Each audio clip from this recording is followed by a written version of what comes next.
Donald Peterson presents The True Adventures of Junior G-Men. The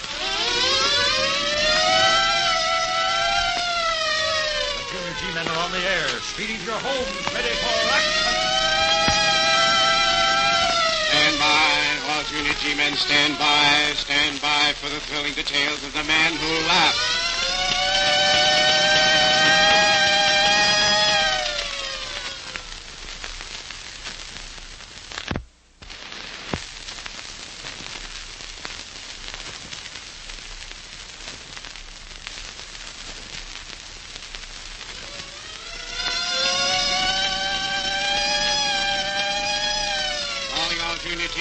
Calling all Junior G-Men. Stand by for report of Junior G-Man George Moser concerning The Man Who Laughed.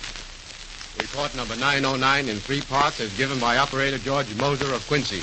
Part 1. Some time ago, shortly after we moved to Quincy, I managed to get quite friendly with the boy next door, a fellow by the name of Ralph Dixon. And now, Ralph's father happens to be a detective on the Quincy police force, and, well, if it hadn't been for him, I just wouldn't have any report. But here's the way it all started. Mom and Dad had, of course, become acquainted with the Dixons, and one night decided to have them over to our place for dinner. Well, after we'd eaten, Mom and Mrs. Dixon started to clear the table, and Dad, Mr. Dixon, Ralph, and I went into the living room. We just talked for a while. Well, Moser, what do you think of Quincy? Well, it seems to be a very nice little town. Very nice indeed, Dixon. The more I see of our neighbors, the better I like it. Well, that sounds like a compliment. Well, you know the old saying, don't you? If the shoe fits. Seriously, though, I'm glad we finally managed to break the ice. So am I. After all, George and Ralph seem to get along very nicely, and, well, there's no reason why we shouldn't. No reason at all. And there you are, Ralph. I guess that just about proves we were right. Yeah, just about. Well, what's this? What are you talking about, George? Oh, Ralph and I just kind of figured that you and Mr. Dixon would get to like each other once you got acquainted. Oh, you did you? Oh, yes, sir. You see, we've been swapping notes, and, well, I've told Ralph all about my dad, and he's told me all about you. Oh, I see. And just what has Ralph told you? That you're a regular hero. Quincy's ace detective. Oh, well, that's plenty, George. Plenty. Too much, in fact. So you've been at it again, Ralph. Well, gee whiz, Dad. How many times have I told you not to brag about me? How many times have I told you that? But it isn't bragging, Dad. Well, it's just true. All of it. You are a hero. Everyone says so. And they're right, too. Take it easy, Ralph. Have a heart. I'm no hero, and you know it. No? Aren't you?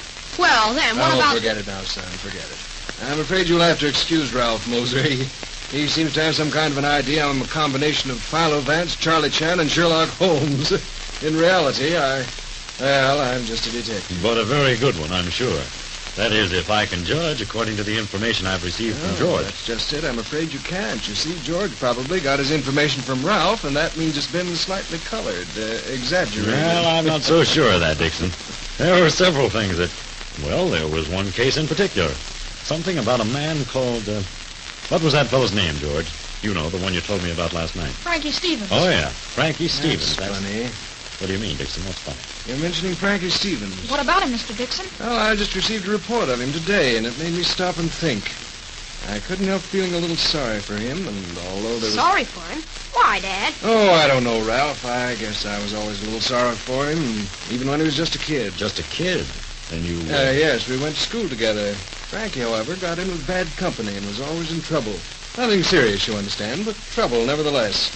Years later, after I joined the force, I kept my eye on him. Gave him several friendly warnings. He just laughed at me and told me to mind my own business. Well, unfortunately for Frankie, it was part of my business to watch him, and that's exactly what I did. That's why when the Quincy National Bank was robbed, I knew he was in on it. I went around to his room and searched it and found all the evidence I needed. So you finally got something on me, huh? Yep, that's right, Frankie. I finally got something on you. Pretty smart, ain't you? Yeah, smart enough to be on the right side of the law. That's a good deal more than you can say.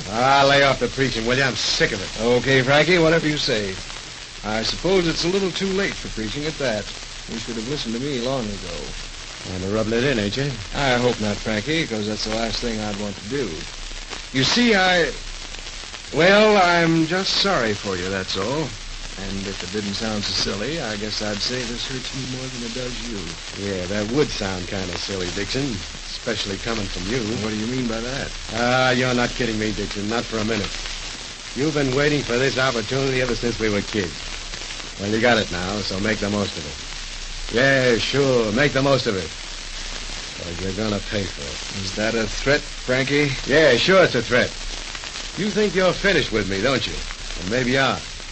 But I'm not finished with you, not by a long shot. I'm coming back to get you, Dixon. And I'm gonna get you where it hurts. They can't keep me up there in that prison forever. Sooner or later, I'll blast my way out, and when I do, you'll be hearing from me. I hope you're wrong, Frankie, for your sake. For my sake. That's good, that is. Always thinking of me, ain't you? Yeah, always. That's why I came here tonight. I wanted to give you a chance. Yeah? What kind of a chance? Your friends, Frankie, the men who helped you with that bank job. What about them? Who are they? Where are they? Well, you're so smart, Copper. Why don't you find out? I told you, Frankie, I'm giving you a chance. Yeah, sure. A chance. And what a chance. A chance to rat on my pals. That's what you're giving me.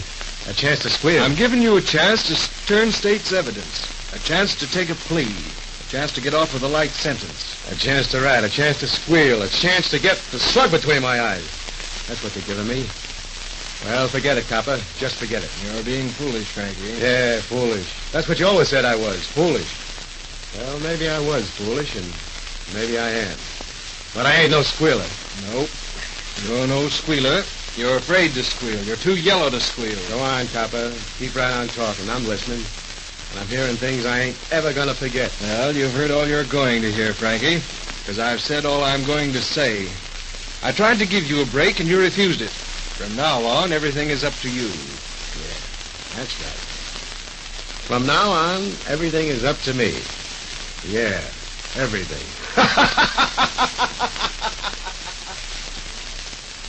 And as you know, Frankie was convicted, sentenced to 10 years, and, well, that was that. He's still in prison then, isn't he? No, George, he isn't.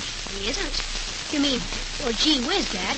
He was only sent there last year. I know, Ralph, I know.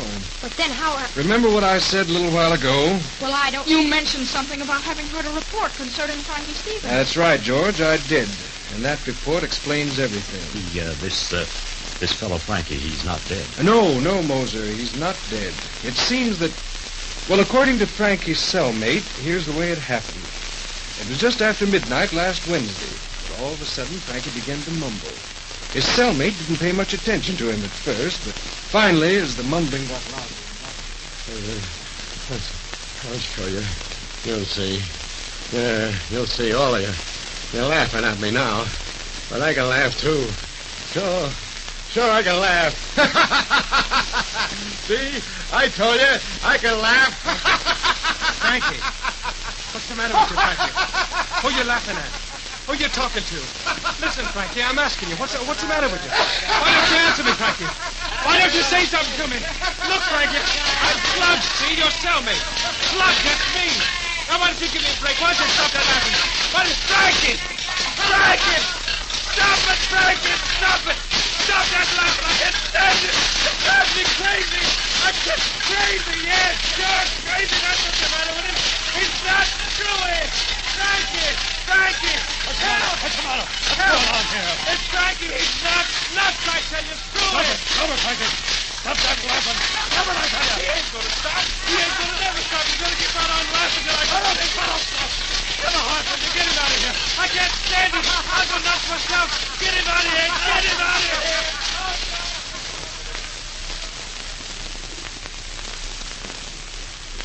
Frankie was taken from his cell that very night, and the next morning was transferred to the state institution for the incurably insane. Gee whiz. Gosh, Dad, that's awful, isn't it? Yes, awful. There isn't any question, I suppose. I mean to say, well, it's hopeless. Well, that remains to be seen. He's to stay there at the hospital under observation for a week. Then he's to be given a very thorough examination before a final decision is made. I see. From present indications, though, I'm afraid there isn't very much hope. Gee whiz, Mr. Dixon. Doesn't it seem kind of funny that... I mean, well, what do you suppose happened to him? I don't know, George. I don't know. And I wish I did. And that was the last I heard of the Frankie Stevens case until the following Wednesday night. Mom and Mrs. Dixon had gone to the meeting of the Parents' Teachers Club, and Dad and I made up our minds to go to a movie. We stopped by to find out whether or not Ralph and his dad wanted to come along with us. And as soon as we arrived... Funny you should drop in at a time like this, Moser. Funny? What do you mean? Oh, I was just going to bring Ralph over to your place. Oh, really? Yes, you see, I've been called back to headquarters. Oh, special duty, eh? Very special duty as far as I'm concerned. You see, I'm to help search for an escaped lunatic. An escaped lunatic? Frankie Stevens. Good heavens. When did he escape? Late this afternoon. That threat he made you. You don't suppose... He'll try to carry it out, Moser. I'm almost sure of that. But the man's lost his mind, and he's probably forgotten all about you. Oh, no, not Frankie. He hasn't forgotten me, and he hasn't forgiven me either. You see, I think I've already heard from him. You think you... Gosh, Mr. Dixon, what do you mean? A call came through about 15 minutes ago. Frankie? I think so. He didn't give his name then? No, George, he didn't. Well, what did he say? Nothing. Not a word. He just laughed. Gee whiz. I kept trying to get him to say something. I kept talking, and all the time he kept right on laughing. Well, what are you going to do? Well, there's nothing much I can do. You're going back to headquarters. Immediately, along with every other available man. We've had orders. What was that? Sounded like a door. Yeah, a door. That's what it sounded like to me, too. Gosh, Mr. Dixon, do you suppose... Sorry. Stairs to Adam's door.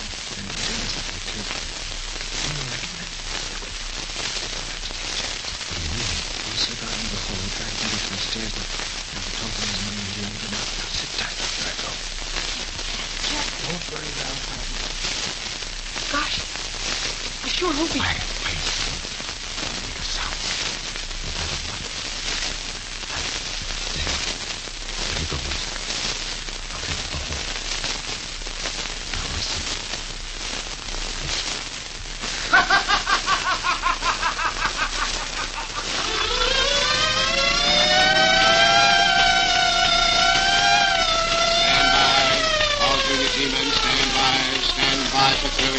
Concerning the next broadcast.